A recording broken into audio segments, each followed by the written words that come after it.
তিনি বলেছিলেন, ওঠো জাগো এগিয়ে চলো এবং লক্ষ্যে পৌঁছানো না পর্যন্ত থেমো না। সাধারণ মানুষের মনের সাহস জোগাতে আজও তার বাণীগুলি সমান প্রণিধানযোগ্য। নির্ভীকতা এবং সব কাজে জয়ী হতে ঠিক কী কী দরকার বাঙালির তা জানিয়ে দিয়েছিলেন তিনি। জীবনের পথে কখনো হতাশা ঘিরে ধরলে তাই তার বাণী আজও উদ্বুদ্ধ করে মানুষকে, মানসিক চাপ এবং ডিপ্রেশন থেকে দূরে সরাতে সাহায্য করে। স্বামী বিবেকানন্দ বহুমুখী প্রতিভার অধিকারী। তার বক্তৃতা মানুষকে চলার পথে দিশা দেখায়। তাই আপনার জীবনে কোনো হতাশা আসলে অবশ্যই তার বক্তৃতা শুনুন। ডিপ্রেশন অথবা অ্যাংজাইটি থেকে মুক্তি পেতে তার বাণী ম্যাজিকের মতো কাজ করে। আবার তিনি বলছেন, কিছু চাইবেন না, বিনিময়ে কিছু আশা করবেন না, যা দিতে চায় লোকে দিয়ে দিন।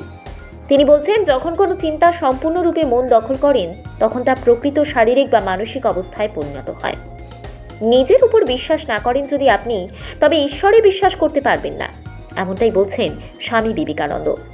একই সঙ্গে তিনি যুব সমাজকে উদ্বুদ্ধ করার জন্য বসেছেন, জেগে ওঠো জাগো, লক্ষ্য অর্জিত না হওয়া পর্যন্ত থামবে না।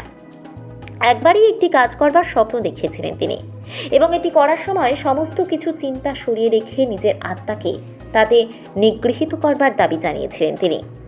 জীবন চূড়ান্ত হতাশার বাঁচার আলো দেখায় স্বামীজির এসব ভবিষ্যৎবাণী, যা আজও সমাজে চলার পথে ভারী দরকার।